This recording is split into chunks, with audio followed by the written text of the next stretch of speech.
अस्सलाम वालेकुम, let's start.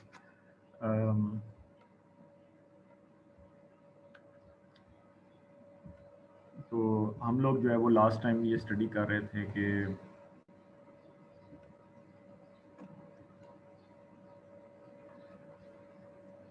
जब एक सिस्टम जो है वो अनग्राउंडेड होता है, ठीक है, तो यानी कि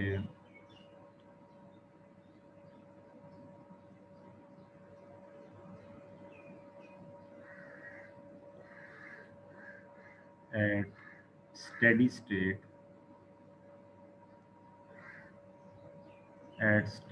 स्टेडी स्टेट से मुराद क्या होता है कि अभी कोई भी फॉल्ट नहीं आया या सिस्टम में जो है वो कोई भी ट्रांजिएंट्स जो है वो मौजूद नहीं है, ठीक है। तो at steady state we have no problem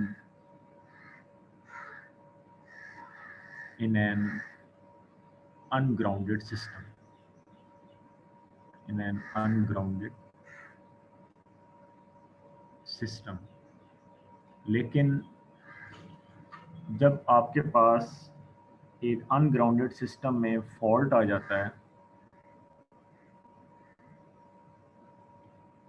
ठीक है, ये आपका न्यूट्रल है जिसको आपने ग्राउंड नहीं किया हुआ, and this is your red phase, this is the yellow phase and this is the blue phase. और हम कहते हैं कि हमारे पास इस फेज में अर्थ के साथ फॉल्ट आ गया, ठीक है, दिस इज द फॉल्ट। और ये आपके पास जो है वो कैपेसिटेंस है आर की। तो ब्लू की जो कैपेसिटेंस है वो डिस्चार्ज होगी थ्रू द फॉल्ट, जबकि जो आर फेज की जो कैपेसिटेंस है दैट इज सी आर, ये उधर ही है।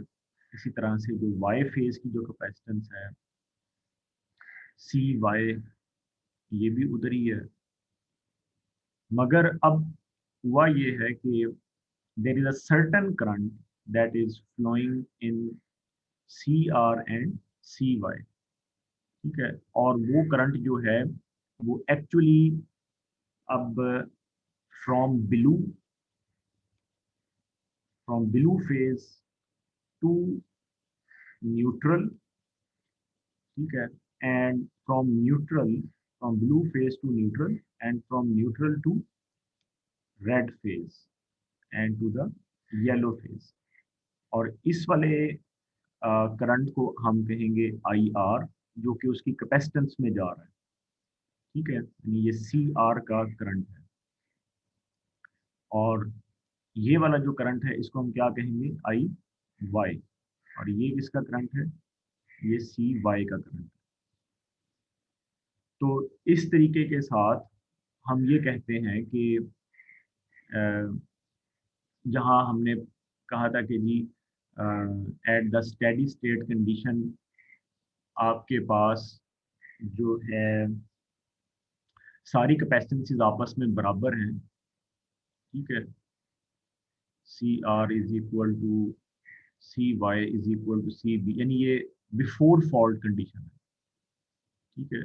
और आई आर जो है that is equal to I Y, ठीक है, and that is equal to V phase over X C, ठीक है, बिफोर फॉल्ट, बिफोर फॉल्ट। और फॉल्ट के बाद भी सी आर जो है वो सी वाई के बराबर रहती है, लेकिन सी बी जो है वो खत्म हो जाती है, ठीक है। तो बिफोर फॉल्ट जो है वो आपके पास जो कंडीशन है वो क्या है कि वी फेज ओवर एक्स, ये वाला करंट है, I R is equal to I one. अब ये वाला जो करंट है ये आपके पास क्या बन जाता है, क्योंकि ये ब्लू फेज से न्यूट्रल और आर में आ रहा है, तो इसलिए हम इस करंट को लिख देंगे that I R is equal to I Y, and that is equal to root three V phase over X, ठीक है। और आई आर जो है इसको कौन सब वोल्टेज, क्योंकि वोल्टेज जो होता है वो करंट को कॉज करता है। आई आर को कौन सा करंट कॉज कर रहे हैं? V B R. ठीक है, वी बी आर जो है वो आई आर को कॉज कर रहा है। इसी तरह से आई वाई को कौन कॉज कर रहा है? V B Y. ठीक है, और फिर अगर हम ये कहें कि अब चूंकि जो है न्यूट्रल से करंट आर फेज में भी आ रहा है, तो हम ये कहेंगे कि अब न्यूट्रल करंट भी फ्लो करने लग गया, जो पहले जीरो था। ठीक है, जो पहले आपके पास जीरो था, और इसमें आई ब्लू भी लिखेंगे हम, क्योंकि बिफोर द फॉल्ट तो आई ब्लू भी आ रही है। ठीक है, तो अब हम ये लिखेंगे यहाँ पे कि जो न्यूट्रल का जो करंट है that is equal to I R plus I Y, and that is nothing but that is the capacitive current actually. और ये दोनों चूंकि बराबर हैं, ठीक है, तो इसलिए हम इसको two two times I R भी लिख सकते हैं, या जैसे मैंने लास्ट टाइम बताया था टू टाइम्स आई वाई भी लिख सकते हैं। ठीक है, वे दोनों बराबर हैं आपस में।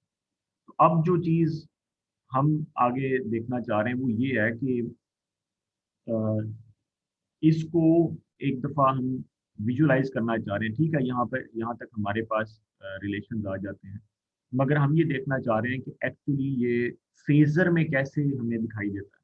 ठीक है, जैसे वो मैं लास्ट टाइम बता रहा था, तो वो जो फेजर की जो एक्सप्लेनेशन है वो ये है। ठीक है, मैं इसको एक्चुअली दोबारा क्लियर करके जो है वो बनाऊंगा। ठीक है, तो ये जो है वो रिलेशन जो है वो हमारे पास आ गए, इनको मैं दोबारा अब यहाँ पर लिख देता हूँ। I R is equal to I Y is equal to √3 V phase over X. ठीक है, वाई बिकॉज आई आर को एक्चुअली हम ऐसे लिख सकते हैं V B R over X C, और आई वाई को हम कैसे लिख सकते हैं? V B Y over X C. सही है ना? और ये आपके पास लाइन करंट है, वी लाइन वोल्टेज है। V B R is line voltage, V B Y is line voltage. पहले वो फेज था, वो लाइन आ गया। यही नुकसान हुआ ना कि अनग्राउंडेड सिस्टम में जब आपके पास फॉल्ट आया तो फेज वोल्टेज लाइन वोल्टेज में बदल गया। ठीक है, और ये जैसे ये ऊपर भी लिखा हुआ है। ठीक है, आल्सो जो हमने पीछे देखा वो ये था कि जो न्यूट्रल का जो करंट है वो फ्लो करना शुरू कर दिया, जो पहले जीरो था, और वो कैपेसिटिव करंट के बराबर है, and that is equal to I R plus I Y, या that is equal to two times of I R. ठीक है, तो अब हम इसको अगर देखें तो हमारी जो पहले फेजर डायग्राम थी वो ये थी बिफोर द फॉल्ट, कि हमारे पास फेज वोल्टेजेस थे वी आर एन यहाँ पे था, considering the phase sequence red yellow and blue. ठीक है, अगर मैं रेड येलो ब्लू को अपना फेज सीक्वेंस कंसीडर करूँ, ठीक है, तो येलो जो है वो मेरे पास यहाँ पे होगा फिर। ठीक है, at 30 degree, so this is my vyn, and this is my at 30 degree vbn।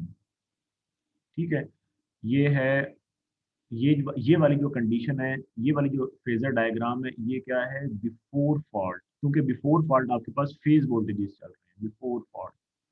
और आफ्टर फॉल्ट जो आपके पास फेजर डायग्राम बनेगी, ठीक है, उसको हम जो है वो यहाँ पे हम बना सकते हैं। हम्म, इधर ही बना लेते हैं, फिर हम इधर इसकी कैलकुलेशन कर लेंगे। ठीक है, so after the fault, after the after the fault जो आपकी जो डायग्राम है वो कैसे बन जाती है? पहले हम क्वाड्रेंट बना लेते हैं। तो आफ्टर द फॉल्ट मुझे क्या चीज शो करनी है? मुझे पहले वी बी आर शो करना है, और फिर V B Y, V B R and V B Y, और उसके रेस्पेक्ट से मुझे फिर ये आई आर और आई वाई को शो करना है। तो हमारा कैपेसिटिव करंट जो है वो शो हो जाएगा। ठीक है, कि कैपेसिटिव करंट जो है ना वो कहाँ पे आ रहा है। ठीक है, तो वी बी आर जो है, so V B R is nothing but V B minus V R, ऐसे लिखा जाता है वी बी वाई। इसका मतलब ये होता है कि बी से जा रहा है और आर से वापस आ रहा है, इस तरह से हम इसको कहते हैं। और वी बी वाई जो है उसको हम कैसे लिखेंगे फिर, वी बी वाई जो है, ठीक है, so that is equal to V B minus V Y. ठीक है, तो ये जो है अब आपके पास पहले ये आर वी आर इधर था तो माइनस आर इधर बन जाएगा। ठीक है, बिल्कुल उसके ऑपोजिट। इसी तरह जो माइनस वाई है वो आपके पास यहाँ पर बन जाएगा, ये आपके पास माइनस वाई है। ठीक है, और ये वाला जो एंगल है वो क्या है, 30 डिग्री का एंगल है। इसी तरह जो आपके पास माइनस बी है वो आपके पास यहाँ पर बन जाएगा। ठीक है, माइनस बी, क्योंकि मुझे पहले माइनस जो है वो सारे बनाने हैं। So this is my minus B. और ये वाला जो एंगल है ये आपके पास क्या बन जाएगा, 30 डिग्री। तो अब हम अगर बनाना चाहें वी जो है माइनस बी को, वैसे बनाने की ज़रूरत तो नहीं थी क्योंकि वो तो वैसे ही ख़त्म हो गया आफ्टर द फॉल्ट। अगर आप इस फेज़ को ना भी बनाएं तो भी ठीक है, क्योंकि वो तो वैसे ही जो है ऑब्सलीट हो चुका है, ख़त्म हो चुका है। तो अब मैंने बनाना है वी बी आर। ठीक है, V B minus V R. तो माइनस वी आर ये है, और वी बी जो है वो मेरा ये है पॉजिटिव वाला। ठीक है, ये तो माइनस बी है ना, तो पॉजिटिव बी जो है ये ऊपर आ रहा है, ये वाला जो फेजर है आपका। तो इसको जो है अगर आप माइनस आर के ऊपर जो है वो अगर आप रखें तो आपके पास वी बी आर यानी minus R plus V B. तो यानी इस वाले फेजर को आपने उठाना है और आर के ऊपर आपने इस तरह से बिल्कुल उतने ही एंगल पे आपने रखना है। ठीक है, तो आपके पास जो है वो ये वाला जो फेजर बन जाएगा, ये वाला। ठीक है, so that is your V B R actually, समझ आई। और ये वाला जो एंगल है आपके पास, ये वाला ये हो जाएगा 60 डिग्री का।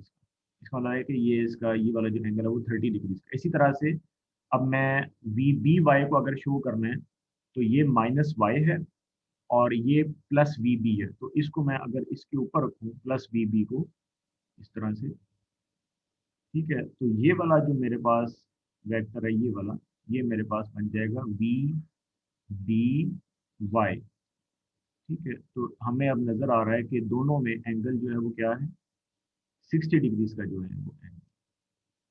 ठीक है, वी बी आर और वी बी वाई में 60 डिग्रीज का एंगल है, यानी जो लाइन वोल्टेजेस हैं उनमें एंगल 60 डिग्री का होता है।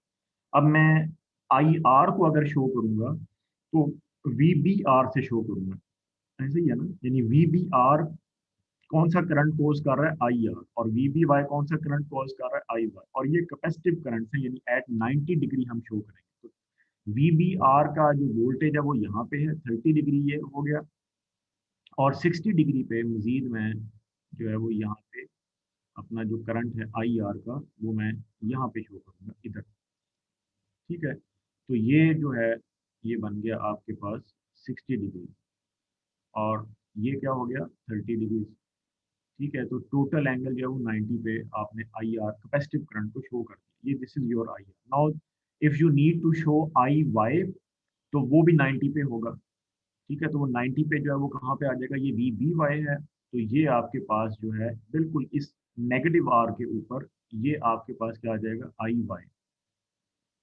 ये आपके पास आई वाई आ जाएगा। ठीक है, और I R plus I Y, यानी अब मैं आई आर के, क्योंकि हमने इन दोनों को जमा करना है ना ऊपर, इन दोनों फेजर्स को हमने प्लस करना है, तो आई आर के ऊपर अगर आप आई वाई रखें तो आपका जो आई सी है वो आपका इस तरह से मिड वे दोनों के बन जाए रिजल्ट है। सो दिस इज योर आई सी। ठीक है, और इधर से भी 30 डिग्री और इधर से भी 30 डिग्री है। तो अब आप आई सी से, ठीक है, तो ये एक्चुअली इस तरह से बन गया, यहाँ मैं दोबारा बना देता हूँ। फाइनली आपके पास ये आया कि this was your I Y and this was your I R, the angle between them is 60 degree. ठीक है, दोनों में 60 डिग्री का एंगल था, और इन दोनों को अगर हम सम अप करें, यानी आई वाई के ऊपर मैं आई आर को रख दूं इस तरह से, बिल्कुल उतने ही एंगल पे, तो ये आपका बिल्कुल मिड वे में जो है वो आई सी बन जाता है। तो स्टूडेंट्स, बुक ने इसकी कोई भी एक्सप्लेनेशन नहीं दी, उसने he has directly made this diagram, और ये डायग्राम की जो एक्सप्लेनेशन है, may be you can not find it in any book और एनी रेफरेंस बुक। ठीक है, ये क्योंकि बहुत जो बुक्स होती है ना, वो समझते हैं कि शायद ये आपको पता है, तो मे भी आपको नेटवर्क एनालिसिस शायद किसी बुक में जिसमें डेल्टा वाई उन्होंने एक्सप्लेन किया है, वहाँ पे शायद मिल जाए। सो ये वाला जो पार्ट है, इसको मैं अलग से क्लिप करके रख दूंगा, because this is very important part. ठीक है, ये पावर इलेक्ट्रॉनिक्स में और जहाँ जहाँ ड्राइव्स का कंसेप्ट आता है ना, तो ये आपको वी बी यानी लाइन फेज से लाइन वोल्टेज बनाना, जैसे मैंने अभी बनाया V B R is equal to V B minus V R, V B Y is equal to V B minus V Y, इसकी बहुत अहमियत होती है। ठीक है, तो this is your finally I C. अच्छा, अब करना क्या है कि आई सी को आप और क्या लिख सकते हो, आई सी को आप लिख सकते हो जैसे हमने ऊपर लिखा, इसको आप टू आई आर भी लिख सकते हो। हम ये चाहते हैं कि हम ये देखें कि ये वाला जो न्यूट्रल का जो लाइन है, क्योंकि आपने बुक में भी पढ़ा है, जो न्यूट्रल की लाइन है ना, वो हम ये बनाते हैं ये वाली। ठीक है, एट 0 डिग्री। तो न्यूट्रल के साथ इसका क्या एंगल बन रहा है, because I C is neutral current, ऐसे ही है ना। सो हम ये देखना चाहते हैं, तो हम यहाँ से एक परपेंडिकुलर ड्रॉप कर देते हैं इधर न्यूट्रल, तो ये क्या, ये 30 डिग्री हो जाएगा ना, क्योंकि आई सी तो मिड वे आ रहा है। ठीक है, तो इसका हमने सिर्फ कॉज वाला जो कंपोनेंट है वो देखना है, तो आई सी को मैं टू आई आर भी लिख सकता हूँ। ठीक है, सो हम इसको ऐसे लिख सकते हैं that now I C is equal to two I R. ठीक है, is equal to two I R cos of 30 degree, two I R cos of 30 degree. ये वो वाला इसका कंपोनेंट है जो कि न्यूट्रल के साथ। What is this? This is the component with the neutral, जो अभी हमने परपेंडिकुलर ड्रॉप करने के बाद जो है ना वो देखा। Component with the neutral, two I R cos of 30। अब कॉज ऑफ 30 जो है, दिस इज √3/2। सो इसका जो जवाब है आपके पास, कॉज 30 जो है वो √3/2 होता है, √3/2। सो 2 से ये वाला जो 2 है ये कैंसिल हो जाएगा, and that would be √3 IR। ठीक है, सो आई सी एक्चुअली जो कैपेसिटिव करंट है वो 2 IR के बराबर हो गया। ठीक है, सॉरी, √3 IR के बराबर हो गया, और आई आर जो है वो ऑलरेडी आपके पास √3 V फेज ओवर एक्स है। ठीक है, तो इसमें मैं अगर ये वाली वैल्यू पुट कर दूं, जो कि √3 V फेज ओवर एक्स है, तो इसका जो फाइनल आंसर है वो मैं यहाँ पे लिख रहा हूँ, दैट इज जो कैपेसिटिव करंट है वो आपका। ठीक है, देखिए, जब हमने अपना मकसद हल करना होता है ना, तो हम आई सी को 2 IR भी लिख लेते हैं। जब हमारा मकसद हल हो गया कि हमें एक वैल्यू मिल चुकी है √3 × IR, तो अब मैं उसको आई सी ही लिखूंगा। ठीक है, आप ये सोच रहे होंगे कि कभी मैं इसको 2 IR कह रहा हूँ, कभी आई सी। 2 IR कहने का मकसद ये होता है कि हमारा एक मकसद हल हो जाए, और वो हल हो गया है कि 2 IR कॉज ऑफ 30 डिग्री, यानी अब √3 IR के बराबर आ गया, और अब मैं इसमें आई आर की वैल्यू पुट कर रहा हूँ, ये मकसद। अब वो मकसद हल हो गया, तो मैं इसीलिए आई सी ही उसको लिख दूंगा कि मेरा जो कैपेसिटिव करंट है वो √3 अब आई आर की वैल्यू ऑलरेडी हमने देखा है वो लाइन करंट बन चुका है, तो ये √3 हम ऊपर से लिखेंगे V फेज ओवर एक्स। तो √3 × √3 ये आपके पास क्या बन जाएगा, 3। So it is 3 times the पर फेज करंट जो कि बिफोर फॉल्ट था। एक्चुअली ये हमने रिजल्ट निकाला, मुझे समझ आ रही बात? यानी बिफोर फॉल्ट आपके पास सिर्फ जो करंट था वो V फेज ओवर एक्स ही था, जो कैपेसिटिव करंट था। ठीक है, सिर्फ V फेज ओवर एक्स ही था, लेकिन जब फॉल्ट आ गया तो न्यूट्रल का जो पॉइंट है वो अब पोटेंशियल पे चला गया, यानी न्यूट्रल और ब्लू एक जैसी चीज बन गई। ठीक है, अब ब्लू में चूंकि वोल्टेज इंड्यूस हुए जा रहा है, पीछे ट्रांसफार्मर का जो ब्लू है उसमें वोल्टेज इंड्यूस हुए जा रहा है, तो न्यूट्रल का पोटेंशियल अप हो गया, और VRN VBR बन गया ये वाला। ठीक है, ये बिफोर फॉल्ट क्या था, वी, ये बिफोर फॉल्ट क्या था, VRN, ये बिफोर फॉल्ट क्या था, VYN। मगर फॉल्ट आने के बाद ये VBR बन चुका, क्योंकि न्यूट्रल जो है न्यूट्रल अब आपके पास बी बन गया। इसी तरह से ये वाला जो न्यूट्रल है ये आपके पास बी बन गया। अब चूंकि ब्लू से करंट रेड में जा रहा है इसीलिए हम उसको वी बी आर लिखते हैं, वी बी वाई लिखते हैं। ठीक है, तो ये बात है। तो इसीलिए हमने ये देखा कि फॉल्ट आने के बाद आपका जो कैपेसिटिव करंट है, यानी एक फेज का जो कैपेसिटिव करंट है वो अब लाइन बन चुका है, लाइन करंट। पहले वो सिर्फ वी फेज ओवर एक्सी था, वो root three V phase over X C बन गया। और जो टोटल करंट है आपके पास, टोटल यानी जब आई आर और आई वाई को आप प्लस करते हैं तो वो थ्री टाइम्स द पर फेज कैपेसिटिव करंट।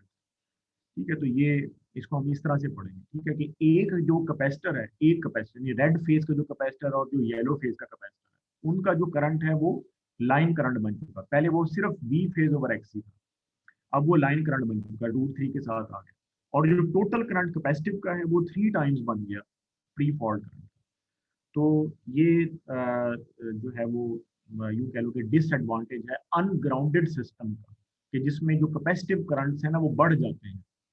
ठीक है, और कैपेसिटिव करंट्स जो होते हैं वो बढ़ने से आपकी जो इंसुलेटर्स है ना, जिन्होंने होल्ड किया होता है लाइन को, तो उनके ऊपर भी प्रेशर आता है, यानी वो आर्किंग की तरफ भी जा सकते हैं और इस तरह से, या आर्किंग ग्राउंड की कंडीशन भी जो है वो आ सकती है, जो कि मैं अब बताता हूँ। यानी अब अगर हम ये देखें कि लेट्स से कि अब यानी मैं ये कहता हूँ कि अब हम ये पढ़ते हैं कि मैं अपने सिस्टम को ग्राउंड कर देता हूँ। ठीक है, यानी ये मेरा न्यूट्रल है। ठीक है, और ये मेरा जो है वो आर फेज आ गया, और ये मेरे पास आ गया जी येलो फेज, और ये है ब्लू फेज। अब मैंने जो अपना न्यूट्रल पॉइंट है उसको ग्राउंड कर दिया। ठीक है, I have made it grounded. और अब भी आपके पास ये ब्लू फेज है। अब भी आपके पास कंडीशन वही है कि ब्लू फेज में आपका जो है वो हम फॉल्ट कंसीडर करेंगे, और अब देखेंगे कि हमें क्या फ़ायदा है। यानी हमें जो है वो यानी इससे क्या फ़ायदा है। तो बुक ने जो है वो यहाँ पे एक फ्यूज शो किया हुआ है। ये आप ना, ये वाला जो सिस्टम है ना, ये वाला जो है, इसको आप जब मैं वाइंडिंग शो करता हूँ ना तो उसको आप ट्रांसफार्मर कंसीडर किया करें। ट्रांसफार्मर, ये सारा ट्रांसफार्मर है। ठीक है, जो सोर्स है आपका। ठीक है, तो उसके बाद आगे ये लाइन जा रही है ना, ये रेड फेज की लाइन है, ये येलो फेज की लाइन है, ये ब्लू फेज की लाइन है। और लाइन के साथ अर्थ की कैपेसिटेंस होती है। तो ब्लू की कैपेसिटेंस तो वैसे ही फॉल्ट में चली गई। ठीक है, और ये वाला जो करंट है, अब आप इसको कहेंगे कि ये आपका आई एफ है।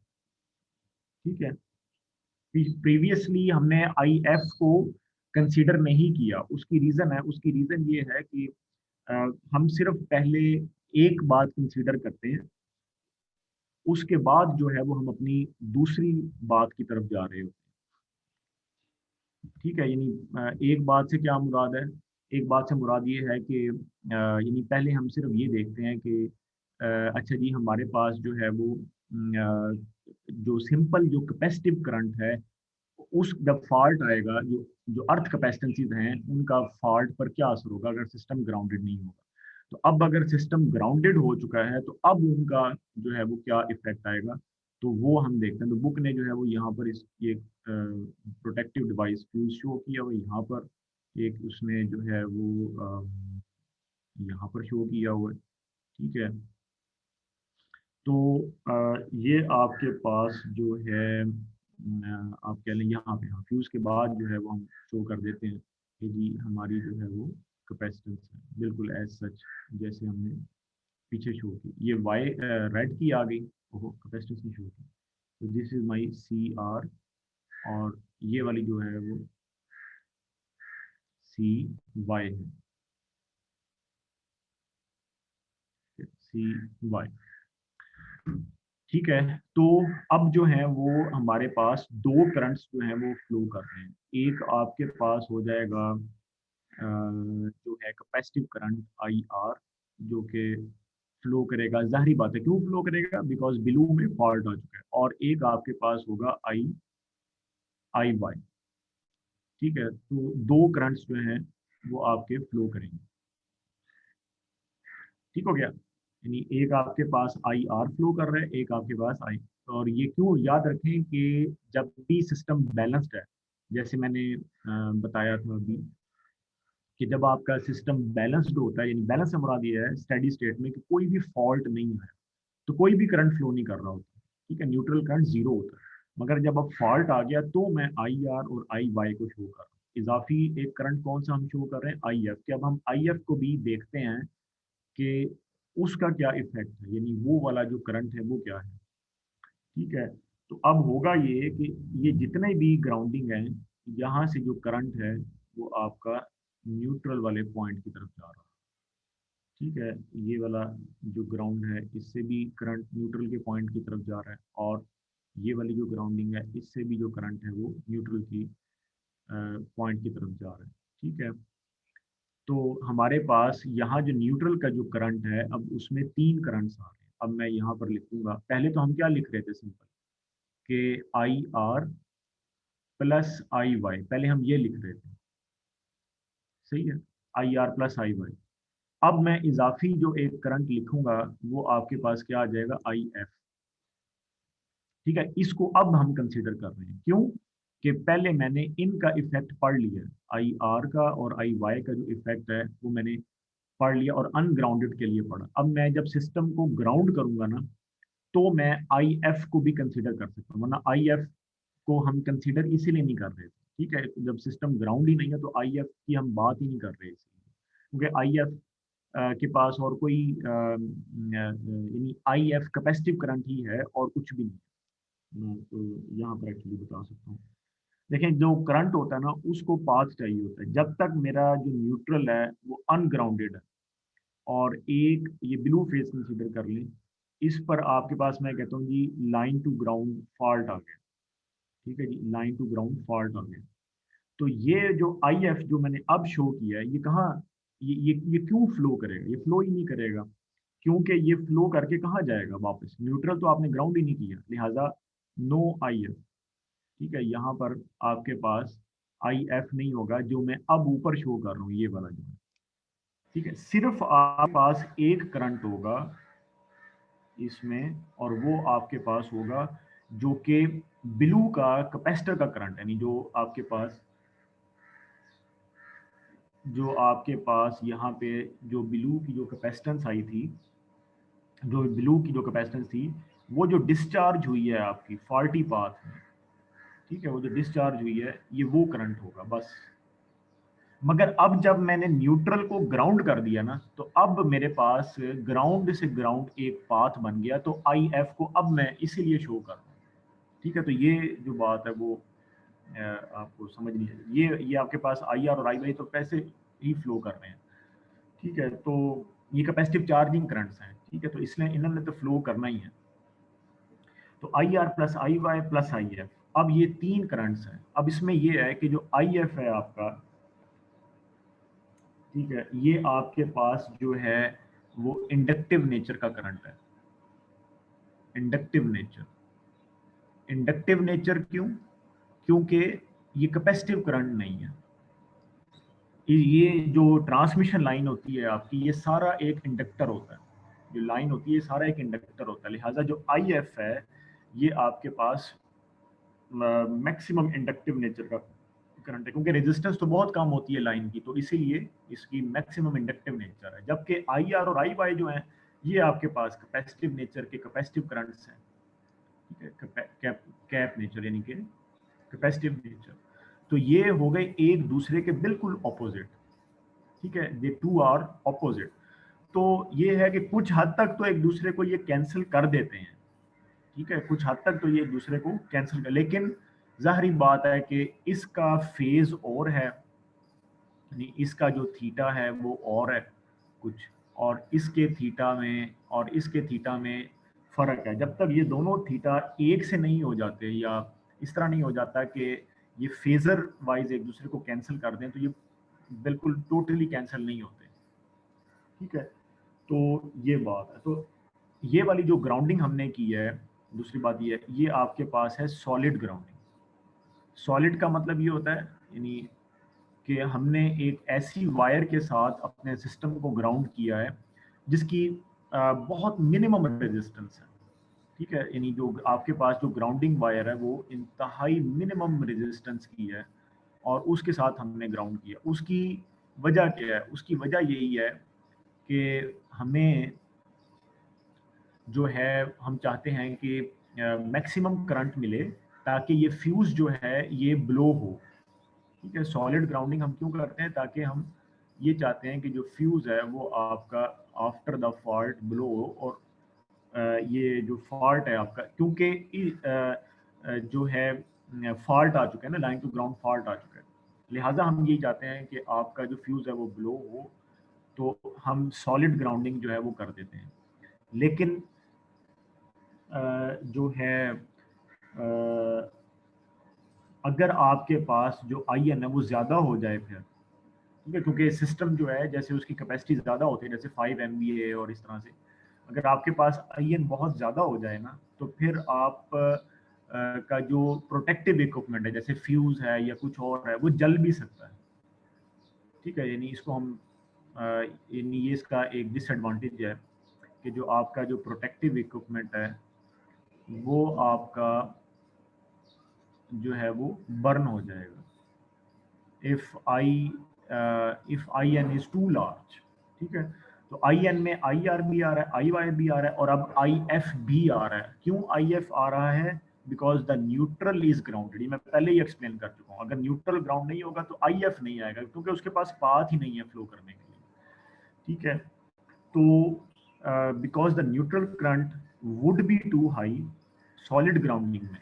वैसे तो हम इसीलिए रखते हैं कि हमारे पास मैक्सिमम करंट आए और जो है आपका फ्यूज ब्लो हो, लेकिन हमें उसको लिमिट अपनी जो डिवाइस की जो विद स्टैंड कैपेसिटी है उसको भी मद्देनजर रखना होता है। अगर वो इतना ज़्यादा हो गया तो वो आपका प्रोटेक्टिव इक्विपमेंट को बर्न कर सकता है, ठीक है।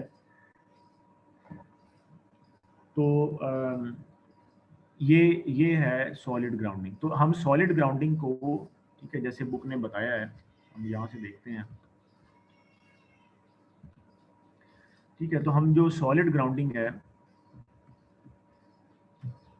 ये इसने यहाँ पर लिखा हुआ है सॉलिड ग्राउंडिंग, ठीक है। तो ये हम इसको जो है वो रखते हैं अप टू 33 kV, ठीक है। वो कहता है कि हम सॉलिड ग्राउंडिंग को जो है ना वो अप टू 33 kV रखते हैं with the total power capacity not exceeding जो है ना वो 5 MVA, ठीक है। ये ट्रांसफार्मर की कैपेसिटी है, ये जैसे मैंने आपको बताया था, या अगर आपका जो जनरेटर है ये उसकी कैपेसिटी होगी, ठीक है। तो 5 MVA से बड़ा जो ट्रांसफार्मर है उसके लिए हम सॉलिड ग्राउंडिंग नहीं रखते। क्यों?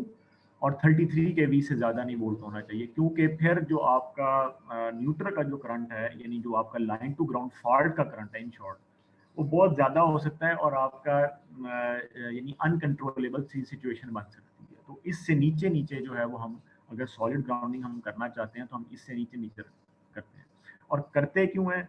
क्योंकि हमें एक इनफ करंट चाहिए होता है ताकि हमारी जो प्रोटेक्टिव इक्विपमेंट है वो हमारा जो है वो ऑपरेट कर सके, ठीक है। तो ठीक है, जैसे ये उसने यहाँ पर फोर्थ पॉइंट में मेंशन किया, it becomes easier to protect the system from earth faults which frequently occur on the system, क्योंकि अर्थ फॉल्ट सिस्टम में बहुत ज्यादा होते हैं, ठीक है। तो वो कहता है कि दिस वुड, आखिरी वाला जो पॉइंट है, this would permit the easy operation of the earth fault relay, ठीक है। ये वाला जो पॉइंट है कि हमें सॉलिड ग्राउंडिंग का जो एक फायदा है वो क्या है कि हमारी जो अर्थ फॉल्ट रिले है वो इजीली ट्रिप कर जाती है, ठीक है। उसके अलावा और क्या एडवांटेजेस हैं वो ये बता रहा है कि ये जो हैं वो ऑपोजिट नेचर के होते हैं, मगर ये वाला जो एडवांटेज है ना ये आपको इतना ज़्यादा नहीं मिलेगा, ठीक है। यानी ये इसने लिखा तो है कि आई एफ और आई सी जो है, आई आर और आई वन, इनकी नेचर जो है ना वो ऑपोजिट होती है, लिहाजा ये एक दूसरे को कैंसिल कर देंगे, लेकिन ऐसे नहीं होता क्योंकि आपका कोई भी कंट्रोलेबल डिवाइस नहीं है। यानी इसका थीटा और इसका थीटा, इसमें दोनों में बहुत ज़्यादा फर्क है, लिहाजा इनकी जो कैंसिलेशन है वो किसी हद तक होगी लेकिन इतनी ज़्यादा नहीं, ठीक है, तो इसलिए ये वाला जो एक एडवांटेज है, ये वाला जो इसने लिखा है, ये कोई इतना ज़्यादा नहीं है जो एडवांटेज है। ठीक है, तो बहरहाल वो उसको लिख ऐसे रहा है कि लगता है ऐसे कि जैसे टोटली कैंसिल हो जाएंगे, हालांकि इस तरह होता नहीं है। ठीक है, तो ये बता रहा है कि अम, ये वाला जैसे मैंने आपको बताया, the path of I C is capacitive and that of I F is inductive.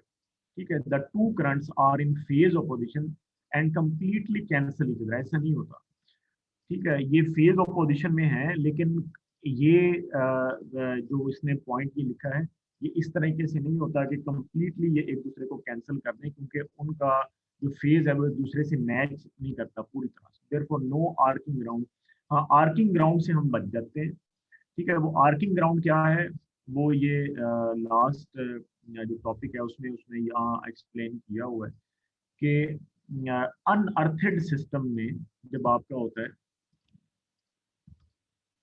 ठीक है, जो सिस्टम जब आपका अनअर्थेड होता है, तो उसमें अगर कैपेसिटिव करंट आपका जो है,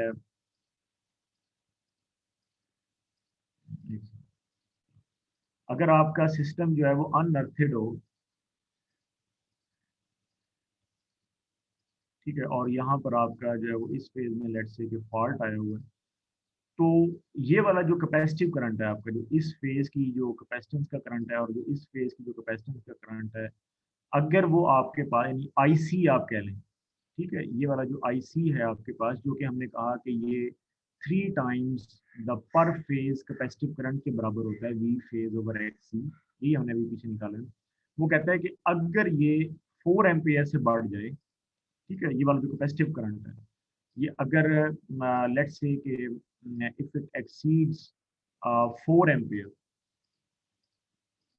ठीक है, तो आपके पास ना आर्किंग ग्राउंड हो सकता है, यानी कि लाइन टू अर्थ एक आर्क क्रिएट हो सकती है, यानी आर्क जो है वो आपकी ग्राउंड के साथ बन सकती है। सही है, ये ये फिनोमेना हो सकता है, मगर जब आपका सिस्टम अर्थ हो जाता है ना, तो फिर ये आर्किंग ग्राउंड काफी हद तक खत्म हो जाती है। उसकी वजह यही है कि कुछ ना कुछ पोर्शन इन दोनों का एक दूसरे से कैंसिल हो जाता है। ठीक है, तो मगर वो जो उसने लिखा है जैसे कंप्लीटली कैंसर, वो मैं जब आप आगे पीटरसन कॉइल पढ़ोगे ना इसी में ही, तो वो आपको पता चल जाएगा कि ये जो मैं बात कर रहा था ना, वो आपको तब में भी ज़्यादा इफेक्टिवली पता चले, क्योंकि यहाँ उसने लिख दिया, वरना ये ना अक्सर कंफ्यूजिंग ही रहता है कि जैसे उसने ये आर्किंग ग्राउंड का आपको पता चल गया होगा, जैसे ये उसने यहाँ पर एक्सप्लेन किया होगा आर्किंग ग्राउंड का जो फिनोमेना है। ठीक है, कि इफ द, ये उसने जैसे लिखा हुआ है, if the capacitive current is more than 4 ampere, तो आपकी एक आर्क जो है ना वो लाइन टू अर्थ आपकी बन जाती है। उसका हमें नुकसान क्या होता है, उसका हमें नुकसान ये होता है कि एक दफा आर्क बनी फिर खत्म हो गई, जैसे ही आर्क खत्म होती है ना, arc is nothing but a short circuit, ये हमने सर्किट ब्रेकर के चैप्टर में पढ़ा है कि आर्क जो है वो एक शॉर्ट सर्किट होती है। उसका मतलब ये होता है कि आपका जो कैपेसिटर है वो सारे का सारा खत्म हो चुका है। जब आर्क बनी तो आपकी कैपेसिटेंस खत्म, बिल्कुल। जैसे ही आर्क खत्म हुई, और उसी वक्त कैपेसिटर जो है ना वो लाइन टू अर्थ दोबारा बन जाता है। ठीक है, तो ये जो फिनोमिना है, यानी वो सिस्टम में एक ट्रांजिएंट्स ले आता है या ऑसिलेशंस ले आता है, जिससे जो आपका नॉर्मल वोल्टेज है वो 5 to 6 टाइम्स बढ़ जाता है ऑफ द नॉर्मल वैल्यू। अभी तो हम कह रहे थे ना कि हमारा वो फेज वोल्टेज लाइन में बदल जाता है, मगर ये पीक वैल्यू है, जो ट्रांजिएंट की जो पीक वैल्यू है। ठीक है, तो ये आर्किंग ग्राउंड ये चीज़ है। तो जो हमारे पास सॉलिड ग्राउंडिंग है, उसमें आर्किंग ग्राउंड नहीं होता, वो कैंसिल हो जाता है। मगर ये नहीं है कि वो बिल्कुल कंप्लीटली कैंसिल हो रहा था शायद इस वजह से, तो ये मैं एक्चुअली इस बात से उधर गया। अच्छा, तो वो कहता है कि अच्छा अब जो है वो आपका जो सबसे एक इसमें इम्पोर्टेंट पॉइंट है, वो क्या है कि अब आपका जो हेल्दी फेज का जो वोल्टेज है, वो अब आपका जो है वो लाइन वोल्टेज नहीं बनेगा। ठीक है, now the system is like this. ठीक है, कि दिस इज न्यूट्रल और ये रेड है, येलो एंड ब्लू। ठीक है, रेड येलो एंड ब्लू, और ब्लू में जो है वो आपके पास जो है वो फॉल्ट आया होगा। ठीक है। अच्छा, तो अब ये है कि जो आपका न्यूट्रल है वो चूंकि हमेशा अर्थ पोटेंशियल पे है। पहले क्या था, न्यूट्रल अर्थ नहीं था, अब ये अर्थेड है। ठीक है, आपने इसको सॉलिड ग्राउंडिंग जो है वो की हुई है, तो ये हमेशा अर्थ के साथ है। अब जो आपका वी आर एन है वो आफ्टर द फॉल्ट भी वी आर एन ही रहेगा। ठीक है, यानी आप इसको लिख सकते हैं कि अगर मेरा जो वोल्टेज है वो before fault V R N था, ठीक है, तो आफ्टर द फॉल्ट भी वो वी आर एन ही रहेगा। ये सबसे बड़ा फायदा है, क्योंकि न्यूट्रल को आपने हमेशा अर्थ के पोटेंशियल करके, बेशक अब ब्लू से करंट आर की तरफ ही जा रहा है, और मगर ये फेज वोल्टेज नहीं हटेगा, क्योंकि न्यूट्रल को आपने, अगर आप न्यूट्रल को अर्थ नहीं करते तो ये ब्लू वाला फेज बन जाता है, न्यूट्रल और ब्लू फिर एक ही चीज बन जाते हैं। मगर अब चूंकि तुमने न्यूट्रल को ग्राउंड कर दिया, लिहाजा वी आर एन और वी वाई एन ही रहेगा। ठीक है, तो ये हमें एक सबसे बड़ा इसका एडवांटेज है कि अगर हम अपने सिस्टम को ग्राउंड कर देते हैं, तो एक तो ये बात होती है कि हम अपने सिस्टम को ग्राउंड करते हैं तो हमें फेज वोल्टेज मिलता है। जब हम अपने सिस्टम को सॉलिड ग्राउंडिंग करते हैं, जैसे यहाँ पर हमने अब सॉलिड ग्राउंडिंग की हुई है, तो आपके पास न्यूट्रल का जो करंट है वो इनफ लार्ज होता है कि आपकी प्रोटेक्टिव इक्विपमेंट को ऑपरेट कर सके, आपका जो प्रोटेक्टिव इक्विपमेंट है वो ऑपरेट हो सके।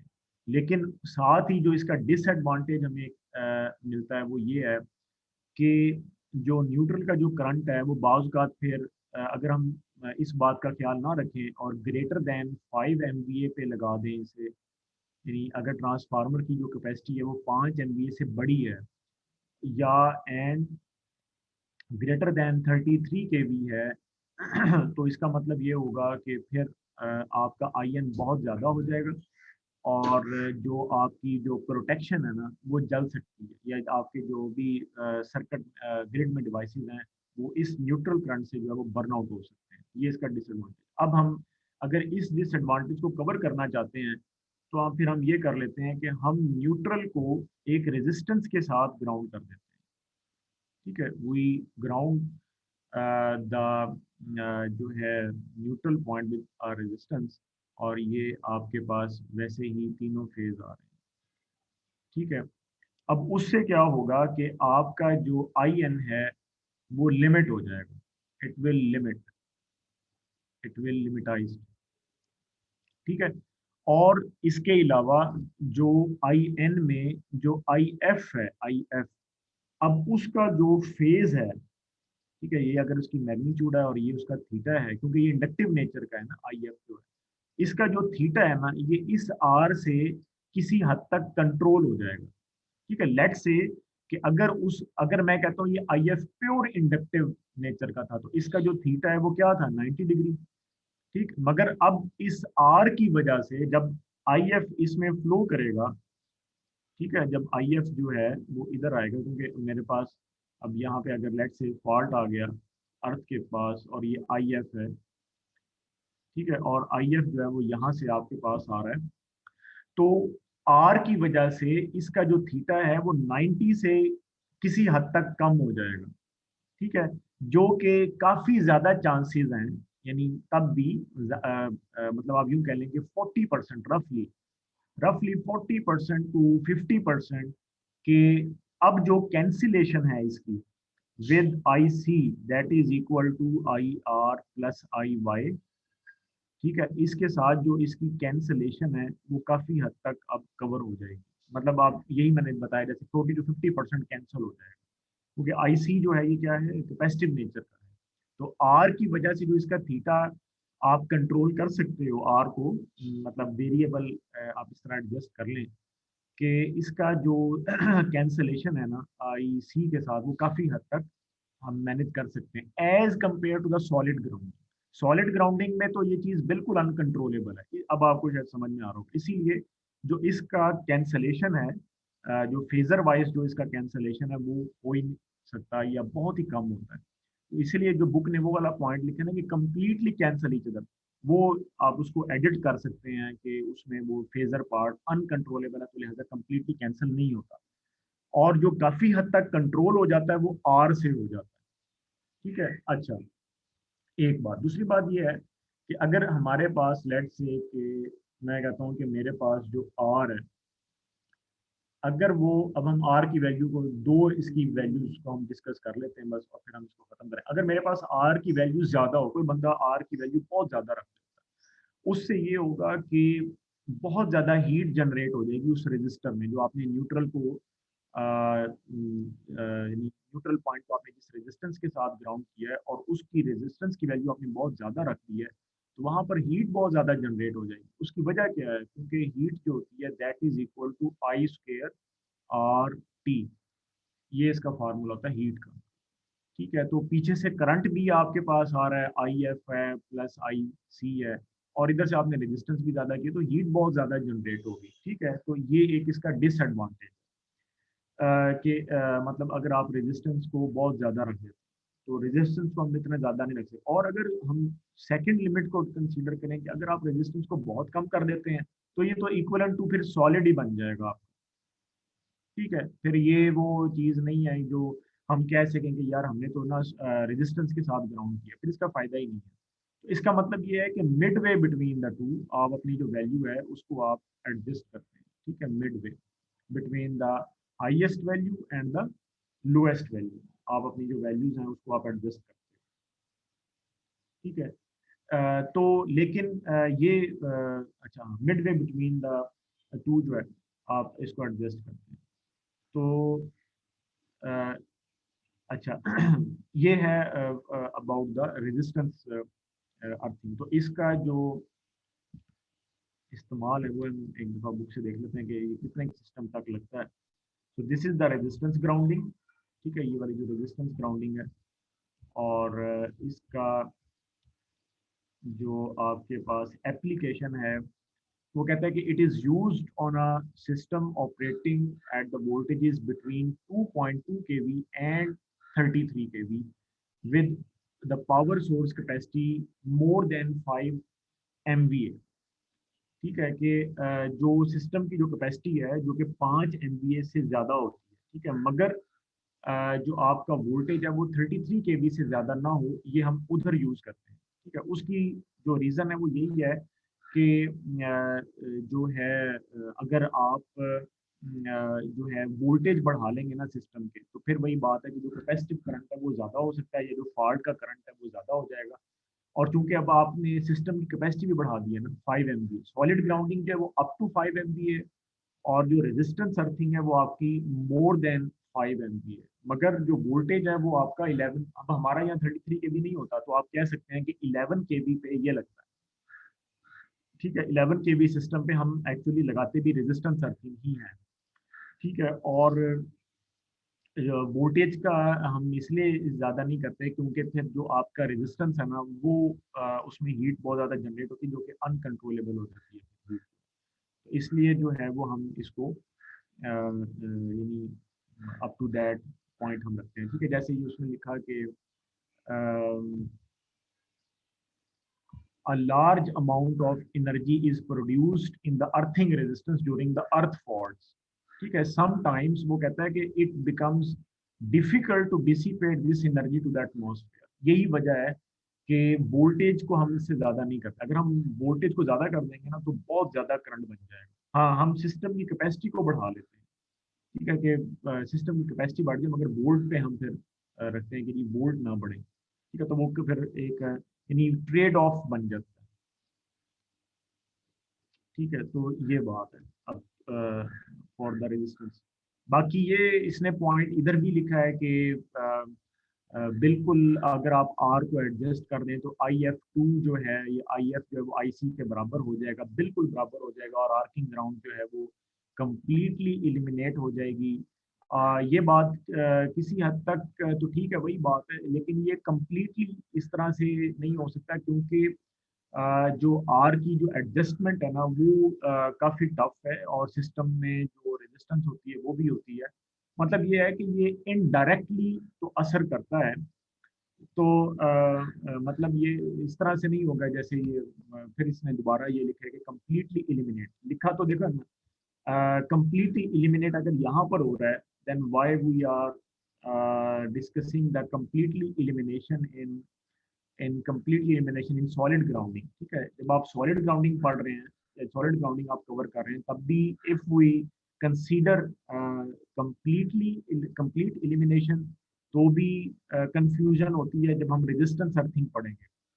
और जब हम आगे पीटरसन कॉइल पढ़ेंगे जो कि एक्चुअल मेथड है, तो हमें पीछे रेजिस्टेंस वाला जो है वो डाउटफुल लगेगा कि यार उसमें भी तो कम्प्लीटली इलिमिनेट ही हो रहा था। तो ये इनडायरेक्ट कंट्रोल है, रेजिस्टेंस का जो कंट्रोल है वो इनडायरेक्ट, किसी हद तक एक दूसरे को कैंसिल कर देते हैं, लेकिन कम्प्लीटली इलिमिनेट नहीं होता। लेकिन ये जरूर है कि आर्किंग ग्राउंड नहीं होती, बिकॉज वो अनअर्थेड सिस्टम नहीं होती है, अर्थेड सिस्टम में आर्किंग ग्राउंड कभी भी नहीं होता। ठीक है, तो क्योंकि उसमें आईसी काफी हद तक जो है वो फर्क होता है अनअर्थेड सिस्टम से।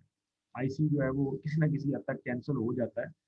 ठीक है, और पीटरसन कॉइल अगर आप लगाएंगे, जैसे ये उसने आगे बताया है आर्क सस्पेंशन कॉइल, या इस तरह, ये हम नेक्स्ट टाइम स्टडी करेंगे। ये एक्चुअल वो सिस्टम है जो कि इंतहाई हाई बोर्ड्स पर भी लग जाता है और बहुत ही मकबूल सिस्टम है जो पीटरसन कॉइल। तो ये वो सिस्टम है जो कि डायरेक्ट मतलब डायरेक्टली कंट्रोल कर लेता है आईएफ और आईसी को एक दूसरे के बिल्कुल वो कंप्लीटली, यानी जिस तरह वो कह रहा है कि कैंसिल कर देता है इफेक्ट, और सिस्टम में ट्रांजिएंट्स नहीं आने देता। ये काफ़ी हमें इसमें एडवांटेज है जो पीटरसन कॉइल है। ठीक है, तो बहरहाल हर चीज़ हर जगह नहीं लगती, ये बात भी है। ठीक है, तो जहाँ पे हमारे लो वोल्टेज सिस्टम है, खास तौर पर ये जो 3 फेज 4 वायर सिस्टम है या जो 11 kV का सिस्टम है, यहाँ पे हम जो है वो रेजिस्टेंस अर्थिंग या रेजिस्टेंस ग्राउंडिंग जो है वही हम करते हैं। ठीक है, so that's the end of this lecture. हाँ जी, कोई क्वेश्चन है तो पूछिए। अच्छा, कोई आपको टाइम टेबल आ गया है उसका एग्जाम का? नो सर, अभी तक नहीं आया। अच्छा, अभी तक नहीं आया, तो चले, वो तो हमारा डिपार्टमेंटल एक वो है, में भी आज या कल में आ जाए। या तो बाकी टीचर्स ने बताया है मिड का जो एग्जाम्स हैं नेक्स्ट वीक? सर बस वेगली यस अभी सर। हमें पता चला कि नेक्स्ट वीक या उससे नेक्स्ट वीक में ही होंगे। अच्छा, वैसे तो जो एकेडमिक कैलेंडर है उसमें तो नेक्स्ट वीक का ही मेंशन है कि 26 से स्टार्ट। मे बी फिर उससे आगे पोस्टपोन हो जाए या ये हो जाए। सर फरहत ने बताया कि 26 से होंगे। 26 से ही होंगे ना? जी सर।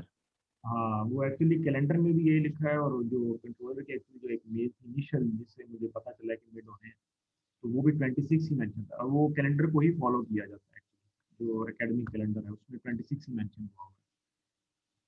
ठीक है, तो बहरहाल be ready with that exam.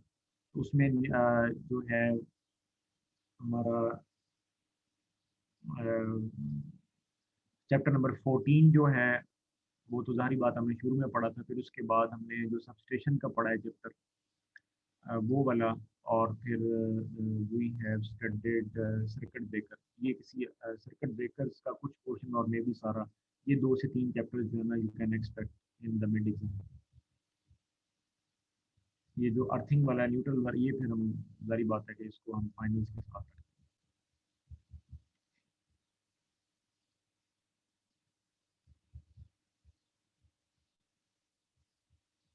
ठीक है, तो कोई क्वेश्चन है तो पूछने, फिर I will and this lecture. Sir ये जो पढ़ रहे हैं ये भी होगा सर शामिल मिड में? नहीं, ये अर्थिंग वाला मोस्ट प्रोबेबली मैं फाइनल्स के साथ ही रखूंगा, क्योंकि ये भी हमने अभी पढ़ा है, तो will keep up to circuit breakers maximum जो है। Okay sir. वैसे भी घंटे का है, और घंटे में आप लोगों ने उसको करके तो 10 मिनट में अपलोड करना है। तो इसीलिए जो कोर्स का वो है, और जो क्वेश्चंस हैं उसको बहुत मतलब कंसाइज बनाना होगा, ताकि आपका 1 घंटे में हो जाए ना, एक्चुअली ये बात है। तो वो टाइम एक्चुअली 1 आवर ही है, वो ये नहीं है कि चले ऑनलाइन है तो वो टाइम एक्सीड हो जाएगा, नहीं, टाइम 1 घंटा ही उन्होंने मेंशन किया हुआ है।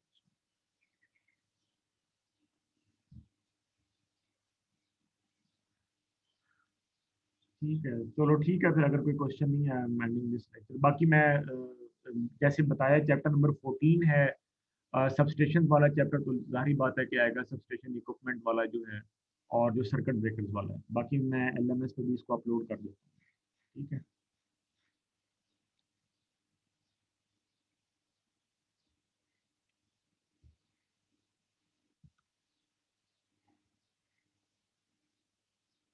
ठीक है, चलो ठीक है, ओके फिर जो मैं एंड करूँ मीटिंग। ओके, अल्लाह हाफ़िज़। ओके सर, अल्लाह हाफिज।